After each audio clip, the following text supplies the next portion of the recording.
So hi అందరికీ welcome to part 6 of 120 rules of grammar. So ఈరోజు మనం ఒక 5 రూల్స్ అనేటటువంటి చూద్దాము. నేను చాలాసార్లు అనుకుంటున్నాను ఒక వీడియోలో 10 అలా ఎర్రర్స్ చెప్పాలని, కానీ ఒక్కొక్క ఎర్రర్ చెప్పేటప్పుడు లోతుగా ఎక్స్ప్లెనేషన్ చేసుకోవాలంటే లోతుగా చెప్పాలి కదా, పైన ఏదో ఉన్నట్టు చదవడం కాదు. అందుకని కొంచెం టైం తీసుకుంటోంది. బట్ ఎక్కువగా లెందీగా ఉంటే వీడియో క్వాలిటీకి ప్రాబ్లం అవుతుంది. 1 అవర్ 1.5 అవర్ అలా వీడియో ఉన్నా కానీ మీకు చూడడానికి బోర్గా ఉంటుంది అనమాట. సో నేను మ్యాక్సిమం వీడియో లెంత్ని బట్టి అప్లోడ్ అయ్యే లెంత్ని బట్టి చూసుకొని చెప్తున్నాను. సో మీలో ఎంతమంది రూల్స్ అనేటటువంటి రెగ్యులర్గా ఫాలో అవుతున్నారు అనేటటువంటిది కామెంట్ సెక్షన్లో చెప్పండి. సో లేట్ చేయకుండా వీడియోలోకి అయితే వెళ్ళిపోదాము. రూల్ నెంబర్ 27 ఏం చెప్తోందంటే, కొన్ని వర్బ్స్ ఉంటాయంట. అంటే కొన్ని క్రియలు, ఏదైతే పని జరుగుతుందో అలాంటి క్రియలు ఉంటాయి. That do not exist in the ing form. నార్మల్గా ఇంగ్ ఫామ్ అనేటటువంటిది మనం కంటిన్యూస్ టెన్స్లో చేస్తున్నాము, పోతున్నాము, రాస్తున్నాము అంటే ఇంగ్ ఫామ్ వాడతాం. కానీ కొన్ని వర్బ్స్ ఉంటాయి, దానికి నువ్వు ఇంగ్ ఫామ్ వాడకూడదు, ఆ పదాలేంటో ఆ వర్బ్స్ ఏంటో నీకు తెలిసి ఉండాలి అనేటటువంటిది ఈ రూల్. ఓకే, కొన్ని వర్బ్స్ కంటిన్యూస్ టెన్స్లో, అసలు కంటిన్యూస్ టెన్స్ అంటే ఏంటి, ఐఎన్జీ ఫామ్ కదా, అలాంటి పదాలు ఉంటాయి. మీరు అలాంటి పదాలు కంటిన్యూస్ టెన్స్లో వాడకూడదు అని చెప్తున్నారు. అలాంటి పదాల్ని స్టాటివ్ వర్బ్స్ అని పిలుస్తారు. నార్మల్గా వర్బ్స్ అనేవి 2 రకాలు ఉంటాయి. ఒకటి యాక్షన్ వర్బ్స్, రెండోది స్టేటివ్ వర్బ్స్.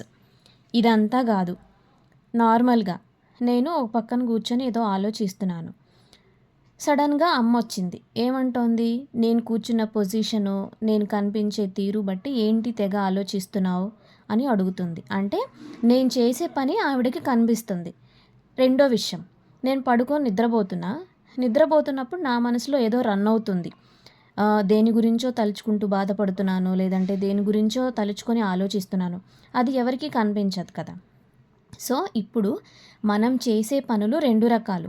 ఒకటి కంటికి కనిపించేవి, అంటే ఎదుటి మనుషులకి కనిపించేవి. రెండోది అనుభవించేవి, అవి 2 కనిపించవు. సో కొన్ని యాక్షన్ వర్బ్స్ ఉంటాయి, కొన్ని స్టాటివ్ వర్బ్స్ ఉంటాయి. పని చేసేటటువంటివి, చర్యలు ఏవైతే ఉంటాయో అవి ఎదుటి వాళ్ళకి కనిపించేలా చేస్తామో అవి కనపడతాయి. అలాంటివి మన కళ్ళతో చూస్తాం, వాటిని యాక్షన్ వర్బ్స్ అని పిలుస్తారు. అలా కాకుండా మనసులో ఉన్నటువంటి భావాన్ని కానీ, మన ఫీలింగ్స్ కానీ, నేనున్నటువంటి సిచ్యువేషన్ ఏంటి, నా స్థితి ఏంటి, స్థితి అనేటటువంటిది కొత్త కాదు, నా సిచ్యువేషన్ ఏంటి, నేను ఎలాంటి స్టేటస్లో ఉన్నాను, ఇప్పుడు నేను ఏ సిచ్యువేషన్లో ఉన్నానో అర్థం అవ్వట్లేదా అనేటటువంటివి కంటికి కనిపించవు. అది మనసులో ఉన్న భావాలని వ్యక్తం చేసేటటువంటి పనులు, వాటిని స్టాటివ్ వర్బ్స్ అని పిలుస్తారు. ఇలాంటి స్టాటివ్ వర్బ్స్ ఏవైతే వస్తాయో వాటిని నువ్వు ఇంగు ఫామ్లో రాకూడదు, కంటిన్యూస్ టెన్స్ ఫామ్లో రాయకూడదు అని చెప్తోంది. ఇప్పుడు చూడండి, యాక్షన్ వర్బ్స్ అంటే రన్, రైట్, డాన్స్ ఇలాంటివి ఉంటాయి కదా. సింగ్, ప్లే, ఇవన్నీ కూడా కంటికి కనిపించేవి. సో వీటిని మనము కంటిన్యూస్ టెన్స్లో రాస్తాం. ఎలాగా, రన్నింగ్ కానీ, రైటింగ్ కానీ, డాన్సింగ్ కానీ అలాగా. ఇప్పుడు చూడండి, I am eating food. Eat అంటే తినడం అనేటటువంటి పని మనకు కనిపిస్తుంది అనమాట. వాటిని యాక్షన్ వర్బ్స్ అని పిలుస్తాం. ఇప్పుడు స్టాటివ్ వర్బ్స్ అంటే ఏంటి, ఏదైనా ఒక పని జరుగుతుంది అని కాకుండా వాటి యొక్క మనోభావాలని వ్యక్తం చేసేటటువంటి పదాలనే మనం స్టాటివ్ వర్బ్స్ అని పిలుస్తాం. అలాంటివి ఏమేమి ఉంటాయి, వాడు ఏ స్టేట్స్లో ఉన్నాడో ఏంటో, అంటే స్టేట్ మీన్స్ వేరే అదర్ ప్లేస్ అని కాదు. ఇప్పుడు ఒక ఫ్రెండ్ హాస్పిటల్లో ఉన్నాడు, మనం ఏమనుకుంటాం, అయ్యో వాళ్ళు ఎలాంటి పరిస్థితుల్లో ఉన్నారో ఏంటో అనుకుంటాం కదా. సో వాళ్ళు ఏ స్థితిలో ఉన్నారు అని, వాళ్ళ ఫీలింగ్స్ ఏంటి అని, వాళ్ళ ఆలోచనలు ఏంటి అని, వాళ్ళ అభిప్రాయాలు ఏంటి అని, వాళ్ళ సొంత విషయాలు ఏంటి అని. ఓకే, స్టేట్ కానీ, ఫీలింగ్ కానీ, థాట్ ప్రాసెస్ కానీ, ఒపీనియన్స్ కానీ, పొజిషన్స్ కానీ, పర్సెప్షన్స్ కానీ, వాళ్ళ యొక్క మనోభావాలు ఏవైతే ఉంటాయో అవి పని జరుగుతుండడం కాదు, పని జరుగుతున్నట్టు చూపలేనటువంటి విషయాన్ని స్టాటివ్ వర్బ్స్ అంటారు. వీటికి నువ్వు ఇంగు ఫామ్ రాయకూడదు, కంటిన్యూస్ టెన్స్ రాయకూడదు. మరి ఈ స్టేటివ్ వర్బ్స్కి రిలేటెడ్ ఈ పదాలన్నీ నువ్వు గుర్తుపెట్టుకొని ఉండాలి. నేను మీకు ఒక ఎగ్జాంపుల్ చూపిస్తాను, చూడండి. I think he's right. Think అంటే ఏంటి, ఆలోచన చేయడం. ఐ థింక్ హీఈస్ రైట్ అంటే మనం అతను చెప్పేది కరెక్ట్ అని ఒక అభిప్రాయాన్ని తెలియజేయడం కదా. సో ఇక్కడ థింక్ అనేటటువంటిది అభిప్రాయం. I am thinking about my future అంటే ఏంటి? నేను నా ఫ్యూచర్ గురించి ఆలోచిస్తున్నాను అంటే ఇక్కడ యాక్షన్ జరుగుతోంది, ఇక్కడ స్టాటివ్ వర్బ్ గురించి చెప్తోంది, ఇక్కడ అభిప్రాయం గురించి వ్యక్తపరుస్తున్నారు కాబట్టి ఇక్కడ ఇంగ్ ఫామ్ రాకూడదు. ఓకే, నెక్స్ట్ హ్యావ్ అనేటటువంటి వర్డ్ తీసుకోండి. ఐ హ్యావ్ ఎ కార్ అంటే నాకు ఒక కారు ఉంది అంటే నాకు నా సొంతానికి నా పర్సనల్ విషయం ఒకటి ఉంది అని చెప్తున్నావు, నా గురించి ఒకటి చెప్తున్నావు. నా సొంతానికి ఒక కారు ఉంది, నా కారు నా సొంతమే కదా. సో అది స్టాటివ్ వర్బ్ అవుతుంది. ఐ యామ్ హ్యావింగ్ లంచ్ అంటే నేను లంచ్ చేస్తున్నాను, నేను లంచ్ తింటున్నాను అంటే అది ఒక పని కదా. సో ఇక్కడ ఇంగ్ ఫామ్ వచ్చింది అంటే ఇది యాక్షన్ వర్బ్, ఇది స్టాటివ్ వర్బ్ కాబట్టి ఇక్కడ ఇంగ్ ఫామ్ రాదు. అసలు ఇది గ్రామాటికల్ రూల్ చెప్పకపోకుండా ఉండుంటే ఇది మనకు ఆల్రెడీ తెలుసు. నేను తింటున్నాను అని చెప్తాం కానీ నా కారు ఉంటుంది అని నాకు ఉంటున్నాను అలా అలా ఎలా చెప్తాము? సో నా కారు ఉండడం వేరు, నేను లంచ్ తినడం వేరు. మీరు ఈ గ్రామర్లా కాకుండా తెలుగులో ఎలా అయితే మాట్లాడతామో వాటిని మీరు ఇంగ్లీష్లో కన్వర్ట్ చేసుకొని గుర్తుపెట్టుకోవడానికి ట్రై చేయండి. ఇప్పుడు ఎలాంటి వాటికి ఇంగ్ ఫామ్ రాకూడదు అని చెప్పడం కోసం ఈ టేబుల్ ఒక్క నిమిషం దీన్ని క్లారిటీగా మెన్షన్ చేస్తున్నాను. మీరు కావాలంటే స్క్రీన్ షాట్ తీసుకోండి. సో పొసెషన్ వర్డ్స్ కానీ పర్సెప్షన్ వర్డ్స్ కానీ మనం ఎక్స్ప్రెస్ చేసే ఫీలింగ్స్ కానీ వీటికి ఇంగ్ ఫామ్ రాకూడదు. చూడండి, సరిగ్గా చూడండి, స్క్రీన్ షాట్ తీసుకోండి. అదర్వైజ్ మీకు ఎలాంటి పదాలకైతే కంటిన్యూస్ టెన్స్ ఇంగ్ ఫామ్ రాకూడదో వాటి లిస్ట్ అవుట్ మీరు గూగుల్లో వెతికినా, చాట్‌జీపీటీలో వెతికినా, గూగుల్ జెమినైలో వెతికినా కూడా మీకు లిస్ట్ ఇచ్చేస్తుంది. మీరు స్క్రీన్ షాట్ అయితే తీసుకోండి. బట్ ఇలాంటివి ఒకసారి గుర్తుపెట్టుకోండి. 2-3 టైమ్స్ మీరు బై హార్ట్ చేస్తే గుర్తుండిపోతుంది. ఇక్కడ నేను మీకు కొన్ని క్వశ్చన్స్ చాలామంది అడుగుతున్నారు, 1-2 కాదు 4-5 క్వశ్చన్స్ అనేటటువంటి ఇవ్వండి అని. ఇప్పుడు ఇక్కడ నేనేం చెప్తున్నాను చూడండి. I am knowing the answer to this question. నాకు ఈ క్వశ్చన్స్కి ఆన్సర్ తెలుసు అనేటటువంటి దాన్ని వేరే వాళ్ళకి కనిపించేలా నువ్వెలా చెప్పగలవు? చెప్పలేవు కదా. అంటే దానికి ఇంగ్ ఫామ్ రాకూడదనే కదా. So I know the answer to this question, ఇక్కడ ఇంగ్ ఫామ్ ఉండకూడదు. Next, she is understanding the concept very clearly. కాన్సెప్ట్స్ని తను బాగా అర్థం చేసుకుంది అనేటటువంటి విషయాన్ని నువ్వెలా చెప్పగలవు? నీకు తన మొహం మీద ఏదైనా ఒక కనిపిస్తోందా? So she is understands the concept very clearly, ఇక్కడ ఇంగ్ ఫామ్ రాకూడదు. బట్ షీ అనేది ఏంటి? థర్డ్ పర్సన్ సింగులర్ అన్నప్పుడు మనకి ఇక్కడ వర్బ్కి ఎస్ అనేటటువంటిది రావాలి కదా. So she understands the concept very clearly. Next, this book is belonging to my friend who lives in Delhi.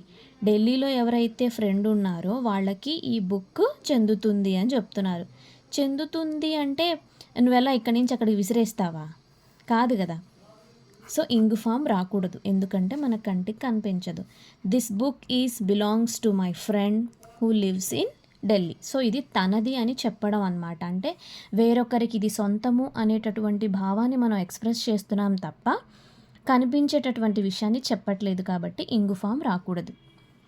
Next, I am remembering he's phone number even now. ఇప్పటికీ కూడా ఆయన phone number నాకు గుర్తుంది అని దీని యొక్క మీనింగ్, తెలుగు మీనింగ్. నువ్వు ఎలా చెప్తావు గుర్తుందని?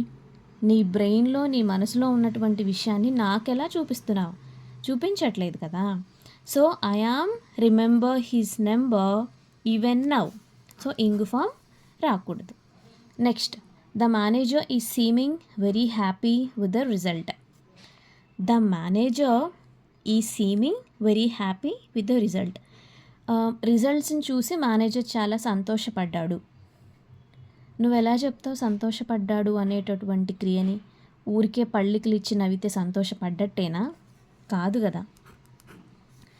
ఫేస్లో చిరునవ్వు ఉంటే నువ్వు సంతోషానికి నవ్వుతున్నావా, పలకరింపుకు నవ్వుతున్నావా, ఏదన్నా జోక్ వినిపించి నవ్వుతున్నావా? ఎలా అర్థమవుతుంది? ద మేనేజర్ సీమ్స్, కనిపిస్తున్నాడు, రిజల్ట్స్ వచ్చినందుకు చాలా సంతోషంగా కనిపిస్తున్నాడు, దాన్ని సీమ్స్ అంటాము. ఇంగ్ ఫామ్ రాకూడదు. Next they are needing more time to complete the work. ఏమంటున్నారు, వాళ్ళకి వర్క్ కంప్లీట్ చేయడానికి ఎక్కువ సమయం కావాలి. అది ఎదుటి మనిషికి కనిపించే చర్య కాదు. Okay, they are need more time to complete the work అన్నమాట. ఇంగు ఫామ్ రాకూడదు. ఇప్పుడు కన్ఫ్యూజన్ అయ్యేటటువంటి ఒక విషయం చెప్తున్నాను చూడండి. ఈ రూల్ అనేటటువంటిది స్టార్టివ్ వర్బ్స్కి మాత్రమే వర్తిస్తుంది, బట్ యాడ్జెక్టివ్కి కాదు. ఎందుకంటే కొన్ని విషయాలు యాడ్జెక్టివ్లో కూడా మనకి కనిపిస్తాయి. ఇప్పుడు బోర్ అనేటటువంటి వర్బ్ తీసుకోండి. The class is boring. Class మంచిగా అర్థమవుతుందా, ఇంట్రెస్టింగ్గా ఉందా, బోరింగ్గా అనిపిస్తోందా, బాగా అర్థమయ్యేలాగా ఇంట్రెస్టింగ్గా అనిపిస్తుందా అంటే క్లాస్ ఎలా చెప్పాలి మీకు తెలుగులో, క్లాస్ గురించి చెప్తోంది. అది బోరింగ్గా ఉంది, ఇంట్రెస్టింగ్గా ఉంది, బ్యాడ్గా ఉంది, వినిపించాలనే ఆలోచనగా లేదు అనేటటువంటి విషయం. అంటే ఈ బోర్ అనేటటువంటి దాన్ని క్లాస్ యొక్క స్టేటస్ గురించి అడిషనల్ ఇన్ఫర్మేషన్ ఇస్తోంది కాబట్టి ఇక్కడ బోరింగ్ అనేటటువంటిది అడ్జెక్టివ్. సో ఇలాంటి వాటికి ఇంగ్ ఫామ్ రావచ్చు. ఇప్పుడు ఇది చూడండి, he is very loving person. Person అనేటటువంటి వాడు మంచివాడా, చెడ్డవాడా, నిదానస్తుడా, ఎక్కువగా ప్రేమించే పర్సనా, లేకపోతే ప్రతిదానికి చిరాకు పడుతూ ఉంటాడా? పర్సన్ యొక్క క్వాలిఫికేషన్ని, క్వాలిటీని, పర్సన్ గురించి అడిషనల్ ఇన్ఫర్మేషన్ ఇవ్వడం గురించి ఇక్కడ లవింగ్ అనేటటువంటి దాన్ని వాడాం. ఇది యాడ్జెక్టివ్. సో యాడ్జెక్టివ్కి ఏవైతే వర్బ్స్ ఉంటాయో వాటికి ఇంగ్ ఫామ్ రావచ్చు. నేనేం చెప్పాను, స్టార్టివ్ వర్బ్స్ ఏవైతే ఉంటాయో బయటికి కనిపించని వాటివి, మనసులోని భావాలని వ్యక్తపరిచే వాటికి ఇంగ్ ఫామ్ రాకూడదు అని చెప్తున్నా. సో మీరు ఏదైనా ఒక సెంటెన్సెస్ చదివేటప్పుడు జాగ్రత్తగా ఆలోచించుకొని పెట్టండి. సో ఇది rule number 27. Next rule number 28. So rule number 28 ఏం చెప్తోందంటే, ఇక్కడ ఉన్నది ముందు చదువుతాను చూడండి. There are certain words which are always used in a perfect tense. అయితే కొన్ని వర్డ్స్ ఉంటాయంట, అవి ఎప్పుడు కూడా పర్ఫెక్ట్ టెన్స్లోనే మీరు వాడాలి అని చెప్తున్నా. ఇప్పుడు ఈ విషయం పక్కన పెట్టండి. నేను ఆల్రెడీ చూసేసాను మూవీని. ఇప్పుడు ఈ పదం ఒకసారి చూడండి. నేను ఆల్రెడీ చూసేసాను మూవీని అని చెప్తాం. అంటే నువ్వు నిన్న వెళ్ళి ఆ మూవీని చూసొచ్చావు కాబట్టే మీ ఫ్రెండ్ వచ్చి రారా మూవీకి వెళ్దామంటే, లేదురా నేను ఆల్రెడీ ఆ మూవీని చూసేసాను అని చెప్తావు. అంటే అది జరిగిపోయిన పనే కదా, అంటే పర్ఫెక్ట్ టెన్స్లోనే కదా చెప్తావు. ఓకే, సో ఏదైనా కానీ కొన్ని వర్డ్స్ పర్ఫెక్ట్ టెన్స్లోనే రావాలి. కానీ ఆ టెన్స్లో రావాలని మనకు ఎలా తెలుస్తాయి? ఇదిగో ఇక్కడ కొన్ని పదాలు ఉన్నాయి, ఆ పదాలని గుర్తుపెట్టుకోవాలి.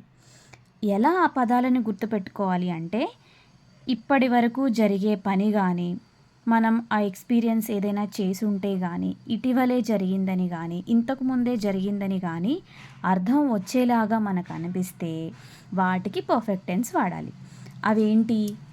Ever, never, yet, already, just, till now, until now, lately, recently, so far, up to now, up to the present, occasionally, often. ఇలాంటి వర్డ్స్ వచ్చినప్పుడు మీరు పర్ఫెక్ట్ టెన్స్ వాడాలని చెప్తున్నాం. మ్యాక్సిమం పర్ఫెక్ట్ ప్రజెంట్ టెన్స్లోనే మనం యూజ్ చేస్తాం. దానికి ఒక స్ట్రక్చర్ ఏంటి? నార్మల్గా సబ్జెక్ట్ అయ్యా, యూయా, దేరా అని, ఆ తర్వాత హ్యాస్ కానీ, హ్యావ్ కానీ అండ్ V3. మీకు ఇందులో ఇంకొక విషయం ఏంటి అంటే, నార్మల్గా పర్ఫెక్ట్ టెన్స్లో present perfect tense, past perfect tense, future perfect tense అనేటటువంటివి ఉంటాయి. నార్మల్గా ప్రజెంట్ పర్ఫెక్ట్ టెన్స్ వస్తే హ్యాస్ కానీ, హ్యావ్ కానీ తర్వాత V3 రావాలి. గుర్తుపెట్టుకోండి, ఈ వర్డ్స్ వచ్చినప్పుడు ఎప్పుడు కూడా V3 రావాలి. అండ్ పాస్ట్ పర్ఫెక్ట్ టెన్స్ అంటే had plus V3, future perfect అంటే will have plus V3. Maximum ఈ పర్ఫెక్ట్ టెన్స్లోనే రావాలి. ఇలాంటి మూడిట్లో మీరు ఏదైనా యూజ్ చేయొచ్చు. 99% దీన్నే అడిగే ఛాన్స్ ఉండిందనమాట. ఓకే, మళ్ళీ చెప్తున్నాను, ఈ పదాలు ఏవైతే ఉన్నాయో వాటిని ఒకసారి స్క్రీన్ షాట్ తీసుకోండి. మీరు దీనికి ఇంకా అడిషనల్ ఇన్ఫర్మేషన్ కావాలి అనుకుంటే ChatGPTని మీరు అడగొచ్చు. ఈ పదాలు ఉన్నాయి, ఇవి కాకుండా వేరే ఇంకేమైనా ఉన్నాయని కూడా అడగొచ్చు. సో నాకు తెలిసినంత ఇన్ఫర్మేషన్ అయితే నేను వీడియోలో ఇస్తున్నాను. ఓకే, నెక్స్ట్ ఇందులో కొన్ని ఎర్రర్కి సంబంధించినవి చెప్తున్నాను చూడండి. I recently brought A car. ఇక్కడ నువ్వు గుర్తుపెట్టుకోవాల్సింది ఇది అంటే అసలు ఇందులో ఏం ఎర్రర్ ఫైండ్ అవుట్ చేయాలి అని కాదు. ఫస్ట్ రీసెంట్లీ అనే వర్డ్ వచ్చిందా లేదా నీకు వెంటనే స్ట్రైక్ అవ్వాల్సింది ఏంటి అంటే పర్ఫెక్ట్ టెన్స్లోకి నేను తీసుకురావాలి అని. పర్ఫెక్ట్ టెన్స్లోకి ఉండాల్సిందంటే నేను ఉంచుకోవాల్సిన మైండ్లోది ఎలాంటి అంటే హ్యాస్ కానీ హ్యావ్ కానీ V3 కానీ ఉండాలి. ఇక్కడ బాట్ అనేటటువంటిది V3లోనే ఉంది, బట్ హ్యావ్ కానీ హ్యాస్ కానీ వచ్చిందా? So I have recently brought A car అని మీరు గుర్తుపెట్టుకోవాలి. He already completed the work. ఇక్కడ నాకు ఎర్రర్ ఏం కనిపిస్తుంది? ఏం కనిపించట్లేదు కదా. ఇక్కడ నువ్వు గుర్తుపెట్టుకోవాల్సింది ఆల్రెడీ అనేటటువంటి వర్డ్ వచ్చిందా లేదా. So he has already completed the work. Subject వచ్చిందా? హ్యాస్ లేదా హ్యావ్ వచ్చిందా లేదా? ఆల్రెడీ అనే వర్డ్ వచ్చిందా లేదా? V3 వచ్చిందా లేదా? ఇలాంటిది చూసుకోవాలి. Next we did not receive any message so far. ఇక్కడ సో ఫార్ అనేటటువంటి వర్డ్ వచ్చినప్పుడు వి సబ్జెక్ట్, హ్యాస్ లేదా have, not received any message so far. Okay, ఇది V3. ఈ ఫార్మెట్లో క్వశ్చన్స్ అనేటటువంటివి ఇవ్వడం జరుగుతుంది. సో మీరు ఈ పదాలని బైహార్ట్ చేసి గుర్తుపెట్టుకోండి. ఇంకొక విషయం మళ్ళీ చెప్తున్నా, ఎలాంటి విషయాలు పర్ఫెక్ట్ టెన్స్ అంటే ఇప్పటి వరకు జరిగిన పని కానీ లేదా అనుభవాన్ని ఏదైనా మనకి చూపిస్తే వాటిని పర్ఫెక్ట్ టెన్స్లో వాడతారు. The train already left. మీరు ఇక్కడ గుర్తుపెట్టుకోవాల్సింది ఆల్రెడీ కదా, అంటే ఏం రావాలి మళ్ళీ? సబ్జెక్ట్ ప్లస్ హ్యాస్ లేదా have plus V3. The train has already left. ఓకేనా? ఇది రూల్ నెంబర్ 28. మీరు పర్ఫెక్ట్ టెన్స్లో ఎలాంటి పదాలు అయితే వాడతామో వాటిని మీరు గుర్తుపెట్టుకోవాలి. ఇది రూల్ నెంబర్ 28. రూల్ నెంబర్ 29 ఏం చెప్తుందంటే కలెక్టివ్ నౌన్ గురించి. కలెక్టివ్ నౌన్ అంటే కొంతమంది జనాలు కానీ కొంతమంది వస్తువులు కానీ ఎవరైతే ఉంటారో వాటన్నిటినీ మనము ఒకే యూనిట్గా లేదా ఒకే గ్రూపుగా వాటిని పిలిస్తే వాటిని కలెక్టివ్ నౌన్ అని చెప్తాం. అదే కలెక్టివ్ నౌను వెనక సింగులర్ వెర్బ్ రావాలా ప్లూరల్ వెర్బ్ రావాలా అని చెప్పడమే ఈ యొక్క రూల్ యొక్క ఇంటెన్షన్. అసలు ఫస్ట్ కలెక్టివ్ నౌన్స్ అంటే ఏంటో చూద్దాం కొన్ని. Team, committee, jury, family, army, crowd, class, తరగతి, ఆడియన్స్, బోర్డు. ఇది చూడ్డానికి సింగిల్ పదంలాగా కనిపిస్తుంది. ఓకే, దీని లోపల చాలామంది ఉంటారు. వాళ్ళందరినీ కలిపి సింగిల్ యూనిట్గా చెప్పావు కాబట్టి సింగులర్ వెర్బ్ అని అంటే కుదరదు.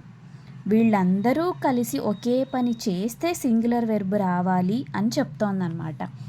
When a collective noun denotes that the whole group is a working together on the same task. ఒక టాస్క్ కోసం అందరూ కలిసి పని చేస్తే వాళ్ళందరికీ వెనకాల నువ్వు సింగులర్ వెర్బ్ రాయి అని చెప్తున్నారు. టీం అందరూ ఏం టాస్క్ మీద వర్క్ చేస్తారు? గేమ్ ఆడడం అనేటటువంటి టాస్క్ మీదే వర్క్ చేస్తారు. కమిటీ వాళ్ళందరూ ఏం టాస్క్ మీద వర్క్ చేస్తారు? వాళ్ళ యొక్క ప్రాబ్లమ్స్ని సాల్వ్ చేయడం అనే టాస్క్ మీదే వర్క్ చేస్తారు. జ్యూరీ అందరూ కూడా ఏంటి? ప్రజలకి న్యాయం అందించాలనే టాస్క్ మీద వర్క్ చేస్తారు. ఆర్మీ, క్రౌడు, క్లాస్ చూడండి, వీళ్ళందరూ పాఠాలు నేర్చుకోవడం లేదా పాఠాలు వినడం కోసమే వస్తారుగా ఒకే టాస్క్ మీద. ఓకే, ఒకడు సరిగ్గా వింటాడా ఒకడు సరిగ్గా వినడా అనేది తర్వాత విషయం, బట్ అందరూ క్లాస్కి ఎందుకు వస్తారు? పాఠాలు వినడానికే వస్తారనమాట. ఓకే, ఇక్కడ ఈ కలెక్టివ్ నౌన్ ఒకే వర్క్ చేస్తే వీళ్ళకి వెనక సింగులర్ వెర్బ్ రావాలి అని చెప్తున్నాం. ఇప్పుడు చూడండి, ద కమిటీ, మీకు ఇక్కడ సింగులర్ వెర్బ్ రావాలా ఏం రావాలా చూడండి. The committee taken a decision. The committee has taken a decision అన్నమాట. Okay, the team is playing a match. Team అనేది ఇక్కడ సింగులర్ వెర్బ్ కాబట్టి టీమ్ అనేది సింగులర్ కలెక్టివ్ నౌన్ కాబట్టి మీకు సింగులర్ వెర్బ్ రావాలి. The jury is given its verdict. The class is listening to the teacher. The audience is enjoying the show. ఇక్కడంతా కూడా singular verb అనేటటువంటిది రావాలి. కానీ ఇదే కలెక్టివ్ నౌన్గా ఏదైతే పిలువబడుతుందో దాని లోపల ఉన్నటువంటి మెంబర్స్ అందరూ కూడా వేరు వేరు టాస్కులు చేశారనుకోండి, వాళ్ళ వెనక ప్లూరల్ వెర్బ్ రావాలి. అంటే ఇప్పుడు ఒక గ్రూప్లో ఉన్నటువంటి వాళ్ళందరూ ఒకే టాస్క్ చేస్తే నువ్వు సింగులర్ వెర్బ్ అని చెప్పావు. కానీ ప్రతి ఒక్కరు వేరు వేరు పనులు చేస్తున్నప్పుడు వాళ్ళందరినీ మనం ఇండివిజువల్ మెంబర్గా చూస్తాం కదా, అప్పుడు ప్లూరల్ వెర్బ్ రాయాలి. అదేంటో నేను చెప్తున్నాను. The family is quarrelling among themself about the property. ఇప్పుడు నార్మల్గా మనం న్యూస్ పేపర్స్లో ఏం చూస్తాము, ఒక ఫ్యామిలీ పెద్ద పిల్లలందరికీ ఆస్తులు పంచివ్వడం లేదు, పిల్లలందరూ గొడవ పడుతున్నారు. పిల్లలందరూ గొడవ ఎలా పడుతున్నారు, వాళ్ళలో అంటే అందరూ కలిసి తండ్రి దగ్గరికి వెళ్ళి నాకు ఇవ్వు అని అడగడం లేదు కదా, ఆ ఫ్యామిలీ అందరూ వర్క్ చేయడం లేదు కదా, ఆ ఫ్యామిలీలో ఉన్నటువంటి పెద్ద నేను ఇవ్వను అంటుంటే మిగతా వాళ్ళందరూ ఇవ్వు అంటున్నారు, నాకు ఇంత ఇవ్వు నాకు ఇవ్వు అని. అంటే వీళ్ళందరూ వాళ్ళలో వాళ్ళు కొట్టుకుంటున్నారు తప్ప ఒకే యూనిటీ వర్క్ మీద ఉన్నారా? అలాంటప్పుడు ఈ ఫ్యామిలీ అనేటటువంటి దాని వెనక ప్లూరల్ వెర్బ్ వస్తుంది. Okay. The staff divided in their opinion about the new policy. ఒక స్టాఫ్లో కొన్ని ఒపీనియన్స్ ఉంటాయి, ఇది చేస్తే బాగుంటుంది లేదా అది చేస్తే బాగుంటుంది ఈ పాలసీ మీద అని. సో వాళ్ళందరూ కొట్టుకుంటున్నారు కాబట్టి అది ప్లూరల్ వెర్బ్ కిందకు వస్తుంది. వాళ్ళందరూ ఒకే మాట మీద ఉన్నారా? The team is discussing about the strategies among the themselves. Team అంటే ఏంటి? ఒకడు ఇప్పుడు ఫర్ సపోజ్ ఫుట్బాల్ ఆడేటప్పుడు నువ్వు డిఫెండ్ చేయి, నువ్వు క్యాచ్ పట్టు, నువ్వు అది చేయి ఇది చేయి అని ఒక స్ట్రాటజీ ఫాలో అవుతారు. అంటే అందరూ ఒకే పని చేయమని అడగడం లేదు. ఇప్పుడు టీం అందరూ గెలవాలని ఆడడం వేరు, వాళ్ళల్లో వాళ్ళు స్ట్రాటజీస్ని ఉపయోగించి ఆడడం వేరు. సో ఇక్కడ టీం అనేటటువంటిది ప్లూరల్ వెర్బ్ కిందకు వస్తుంది. ఇప్పుడు ఒకే పదాన్ని సింగులర్ వెర్బ్గా ప్లూరల్ వెర్బ్గా ఎలా మారుస్తాం చూడండి. ఇప్పుడు టీం అనేది కలెక్టివ్ నౌన్, వీళ్ళందరూ మ్యాచ్ ఆడడం అనేటటువంటిది ఒక టాస్క్ కాబట్టి సింగులర్ వెర్బ్ అని చెప్పా. టీంలో వాళ్ళందరూ వేరు వేరు స్ట్రాటజీస్ని ఉపయోగించుకొని మనం గెలవాలని ఆడుతున్నారు కాబట్టి వీళ్ళందరూ వేరు వేరు టాస్కులు చేస్తున్నారు కాబట్టి ఇక్కడ ప్లూరల్ వెర్బ్ అనమాట. సో అర్థమైంది అనుకుంటున్నాను. ఇది కలెక్టివ్ నౌన్ గురించి. చూడ్డానికి ఇప్పుడు టీం అంటే లోపల 11 మందో 9 మందో టీం ఉంటారు. కమిటీ అంటే 5 మెంబర్సో 6 మెంబర్సో ఉంటారు. ఫ్యామిలీ అంటే కొంతమంది పీపుల్, ఇంటి పెద్ద, భార్య, పిల్లలు, చెల్లెళ్ళు, వీళ్ళందరూ కలిపి ఒక ఫ్యామిలీ కదా. ఇప్పుడు నౌన్తో ఒక గ్రూప్తో ఒక యూనిట్ని సూచిస్తే మనము కలెక్టివ్ నౌన్ అని చెప్పాం.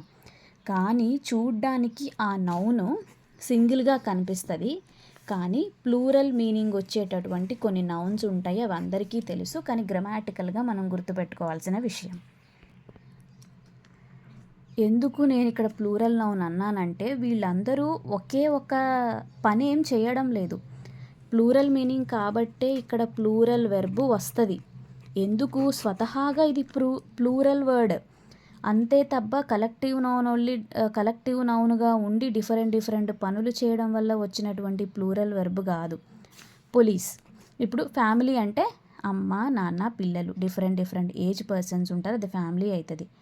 పోలీస్ అంటే పోలీసే, పోలీస్ వచ్చాడు అంటాం, పోలీస్ వచ్చారు అంటాం, అంతే తప్ప 10 మంది మగవాళ్ళనేమి పోలీస్ అనడం లేదు, 10 మంది ఆడవాళ్ళనేమి పోలీస్ అనడం లేదు, లేదా 5 జనాలను తీసుకెళ్ళి పోలీస్ అనడం లేదు. పోలీస్ అంటే పోలీసే కాబట్టి ఇది ప్లూరల్. చీడ పురుగులు, వర్మెన్, క్యాటిల్ పశువులు అంటాం, అందులో గేదె ఉండొచ్చు, ఆవు ఉండొచ్చు, ఎద్దు ఉండొచ్చు, ఏదన్నా ఉండనివ్వు. ఓకే, ఆ గుంపుని క్యాటిల్ అని పిలుస్తాం. చూడ్డానికి సింగిల్గా కనిపించినా కానీ ఇది plural noun. Okay. Clergy, I think నా ప్రొనౌన్సియేషన్ కరెక్టో కాదో నాకు తెలీదు. సో మత పెద్దలు, జెంట్రీ, ఉన్నత స్థాన వర్గ మనుషులు ఉంటారు చూసారా వాళ్ళు. పౌల్ట్రీ, కోళ్ళ ఫారంలో నాకు అంతగా తెలీదు, లైక్ హెన్ను, కోడి పుంజు, కోడిపెట్ట పిల్లలు, వీళ్ళంతా కలిసి పౌల్ట్రీ అంటారు కదా ఐ థింక్. ఫోక్ అంటే జానపద సంబంధించిన వాళ్ళు, అంటే ఇది ఇలా చెప్పొచ్చో చెప్పకూడదో తెలీదు, డిఫరెంట్ కమ్యూనిటీ రిలేటెడ్ పీపుల్ ఉంటారు. వీళ్ళందరూ కూడా ఒకే ఒక సాంప్రదాయం పాటించే వాళ్ళు, వీళ్ళందరూ చాలా తెగలు ఉంటారు, బట్ వీళ్ళందరినీ ఫోక్ అంటాం కదా. సో ఇది కూడా ప్లూరల్ నౌన్ అనమాట. పిజాండ్రీ, రైతాంగం అంటే వీళ్ళందరూ కూడా చిన్నకారు రైతులు, సన్నకారు రైతులు చాలామంది ఉంటారు, వీళ్ళందరినీ కలిపి మనం ప్లూరల్ నౌన్గానే పిలుస్తాం. పీపుల్, ప్రజలంటే ప్లూరల్ నౌను. ఇన్ఫాంట్రీ, క్యావలరీ అంటే కూడా సైనిక దళమే, ఇన్ఫాంట్రీ అంటే కూడా సైనిక దళమే. వీళ్ళు కాలినడకన యుద్ధం చేస్తారు, వీళ్ళు అశ్వదళం మీద యుద్ధం చేస్తారనమాట. ఓకే, వీళ్ళందరూ చూడ్డానికి సింగిల్ పదంగా కనిపించినా కానీ ఇది ప్లూరల్ నౌను. సో కాబట్టి వీటి వెనక ప్లూరల్ వెర్బ్ వస్తుంది, మీరు కన్ఫ్యూజన్ అవ్వకూడదు. ఇది రూల్ నెంబర్ 29. కలెక్టివ్ నౌన్ గురించి అండ్ ప్లూరల్ నౌన్ గురించి ఒక క్లారిటీ వచ్చిందని అనుకుంటున్నాను. So next rule number 30. Rule 30 ఏం చెప్తోందంటే, there are certain words which are always followed by the preposition to. These are అని అంటోంది. ఏమంటోందంటే, అయ్యా బాబు కొన్ని వర్డ్స్ ఉన్నాయి, వాటి వెనక ఎప్పుడూ కూడా ప్రిపోజిషన్ టు అనే ఒక ప్రిపోజిషన్ పెట్టు. ఇన్, అప్, టు, ఫ్రమ్ ఇవన్నీ ప్రిపోజిషన్స్ కదా. సో కొన్ని వర్డ్స్ తర్వాత కంపల్సరీగా టు అనే ఒక ప్రిపోజిషనే రావాలి, వాటిని నువ్వు గుర్తుపెట్టుకో అని ఈ రూల్ చెప్తోంది. అవేంటి ఒక్కసారి ఈ టేబుల్ చూడండి. Prefer, injurious, addicted, known, belong, prefer, lead, superior, junior, senior, ulterior, object, referred, listen, reply, respond, contribute, inferior, ancillary, exterior, posterior, appeal, attend, invite, object, ఇలాంటి కొన్ని వర్డ్స్ టు అనే ప్రిపోజిషన్ ఫాలో అవ్వాలి. నేను చెప్పింది కాకుండా మీకు ఇంకా ఎక్స్టెన్షన్ కావాలంటే చాట్‌జీపీటీని అడగండి, ఎలాంటి వర్డ్స్ టు అనే ప్రిపోజిషనే ఫాలో అవుతాయని. అదొక లిస్ట్ ఇస్తుంది. మ్యాక్సిమం లిస్ట్ నేను ఇచ్చాను, బట్ ఎడిషనల్గా ఒక్కసారి ఈ టేబుల్ని మీరు స్క్రీన్ షాట్ తీసుకోండి. సో సుపీరియర్ ఉన్నత స్థానము, లేకపోతే యాన్సిలరీ అంటే ఇక్కడ కొన్ని విషయాలు చెప్పాను కదా, చూపిస్తాను. యాన్సిలరీ అంటే అనుబంధం. ఓకే, ఎక్స్టీరియర్ అంటే బాహ్య, అది అందరికీ తెలుసు. ఓకే, పోస్టీరియర్ అంటే వెనక, ఇన్ఫీరియర్, ఇలాంటి వర్డ్స్ ఏవైతే ఉంటాయో. ఓకే, ఇలాంటి వర్డ్స్ తర్వాత టు రావాలి. దీన్ని స్క్రీన్ షాట్ తీసుకోండి. కొన్ని ఎగ్జాంపుల్ చూద్దాము. Technical innovation has a significantly contribute to the economic growth. మీరు గుర్తుపెట్టుకోవాల్సింది contribute. Technological innovation has a significant contribute to the economic growth. Economic growth పెరగడానికి ఏది ఎక్కువగా కాంట్రిబ్యూట్ చేస్తోంది? Technical innovation. కాబట్టి ఇక్కడ టు రావాలి. మీకు గుర్తుపెట్టుకోవాల్సిన కాంట్రిబ్యూట్ అనేటటువంటి word. The government responded to the criticism by introducing new రీఫార్మ్స్ని కొత్తగా తీసుకురావడం వల్ల ఎదుర్కొన్నటువంటి క్రిటిసిజంని ఏదైతే ఎదుర్కొంటుందో దానికి గవర్నమెంట్ రెస్పాండ్ అయ్యింది అని చెప్తున్నారు. ఇక్కడ మీరు గుర్తుపెట్టుకోవాల్సిన కీవర్డ్ వచ్చేసి రెస్పాండెడ్. దాని తర్వాత టు వచ్చిందా లేదా. Okay, next several members objected to the proposal on the ethical grounds. ఇక్కడ మీరు గుర్తుపెట్టుకోవాల్సింది ఆబ్జెక్ట్, దానికి కావాల్సిన ప్రపోజిషన్ టు. పెద్ద ఎక్కువగా చెప్పాల్సిన రూల్ ఏం కాదు. టు అనేటటువంటి ప్రిపోజిషన్ కొన్ని పర్టికులర్ వర్డ్స్కి మాత్రం వస్తుంది. Prefer, addicted, known, junior, senior ఇలాంటి వర్డ్స్. సో దీన్ని మీరు స్క్రీన్ షాట్ తీసుకొని గుర్తుపెట్టుకుంటే సరిపోతుంది. Next rule number 31. Rule number 31 ఏం చెప్తోందంటే, జనరల్గా ఎన్ని రెట్లు అనేటటువంటిది మనం ఎక్కడైనా ఎక్కువ విషయంలో చెప్తాం కానీ తక్కువ విషయంలో చెప్పాం. ఇప్పుడు ఏదైనా ఒక విషయం మాట్లాడేటప్పుడు ఎన్ని టైమ్స్ అంటే తెలుగులో ఎన్ని రెట్లు అని అర్థం. రూల్ ఏంటి అంటే, వెన్ ఏ సెంటెన్స్ డెపిసిటింగ్ కంపారిజన్ చేస్తున్నప్పుడు when ever the word times comes up, comparison చేస్తున్నప్పుడు టైం అనేటటువంటిది కనిపించింది అనుకోండి, it is never followed by the comparative degree అని అంటున్నారు. ఒక వ్యక్తి గురించి కానీ ఏదైనా ఒక వస్తువు గురించి కానీ ఇంకొక దానికన్నా ఎన్ని రెట్లు ఎక్కువ ఉందో చెప్పేటప్పుడు ఇక్కడ గుర్తుపెట్టుకోండి, ఎక్కువ, ఎన్ని రెట్లు ఎక్కువ ఉందో చెప్పేటప్పుడు అంటే మనం ఎక్కువ గురించి తక్కువ గురించి కాదు, ఎన్ని రెట్లు ఎక్కువ గురించో చెప్పేటప్పుడు కంపారిటివ్ డిగ్రీ రాకూడదు అని అంటున్నాం. అంటే Ravi is 3 times taller than Raju అని ఒక సెంటెన్స్ వస్తే టాలర్ అనేటటువంటిది కంపారిటివ్ డిగ్రీ కదా, రాకూడదు. దీని బదులు ఏం వాడాలి? Ravi is 3 times as tall as Raju. Raju ఎంత పొడవైతే ఉన్నాడో దానికి 3 రెట్ల పొడవు రవి ఉన్నాడు. నా తెలుగు ఒకసారి వినండి. రాజు ఎంత పొడవు ఉన్నాడో దానికి 3 రెట్లు అంత పొడవు రవి ఉన్నాడు. నేను ఎక్కడైనా పొడవు అనే వాడాను, పొడవులు అని వాడానా, పొడుగ్గా అని వాడానా? రాజు ఎంత పొడుగ్గా ఉన్నాడో దానికి 3 రెట్లు పొడుగ్గా రవి ఉన్నాడని చెప్పానా? సో ఇలా రాస్తే ఆ అర్థం మారిపోతుంది. రాజు ఎంత పొడవైతే ఉన్నాడో, పొడవు అన్నాను కాబట్టే టాల్ రావాలి, అంటే పాజిటివ్ డిగ్రీ రావాలి. టాల్ అనేటటువంటిది ఏంటి? అడ్జెక్టివ్ కదా.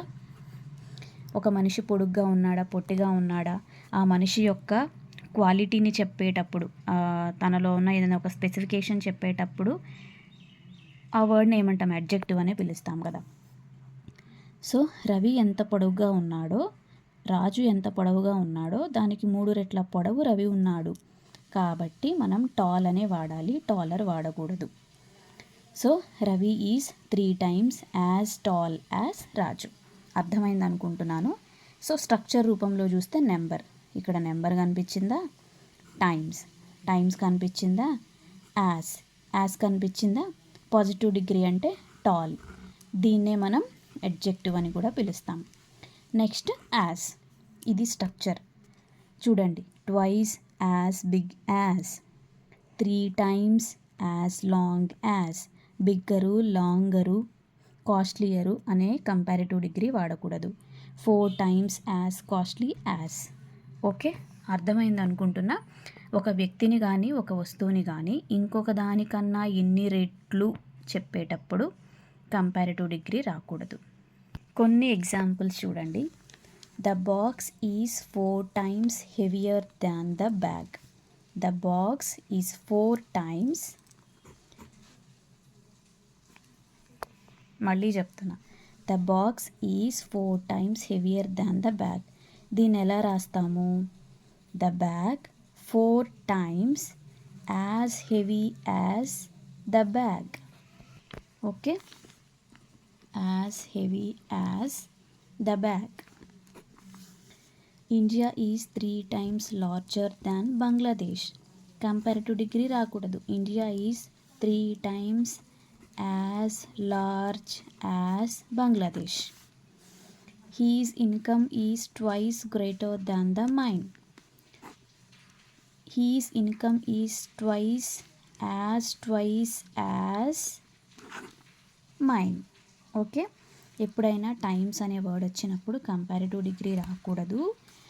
యాజ్ పాజిటివ్ డిగ్రీ లేదా అడ్జెక్టివ్ తర్వాత యాజ్ అనేటటువంటిది రావాలి. సో దీంతో మనం కంప్లీట్గా 31 రూల్స్ అయితే క్లియర్ చేశాము. సో సారీ, 31 రూల్ చెప్పేటప్పుడు చాలా స్లోగా చెప్పాను అనుకుంటా. సో ఐ హోప్ మీకు ఈ 5 రూల్స్ అర్థమయ్యాయి అనుకుంటున్నాను. ఈ 5 రూల్స్ చూసిన తర్వాత మీరు ఏం చేస్తారు అంటే కంప్లీట్గా రూల్స్ని మరొకసారి రివైజ్ చేయండి. నేను ఈ రూల్స్కి సంబంధించి ఏవైతే లైక్ ఎర్రర్ క్వశ్చన్స్ ఉంటాయో వాటిని నేను టెలిగ్రామ్లో పోస్ట్ చేస్తాను, మీరు ప్రాక్టీస్ చేసుకోండి. సో నెక్స్ట్ మనం పార్ట్ 6తో మళ్ళీ కలుద్దాం. సారీ, నిన్న పార్ట్ 5, ఇది పార్ట్ 6. సో నెక్స్ట్ పార్ట్ 7 వీడియోతో మళ్ళీ కలుద్దాం. బాయ్.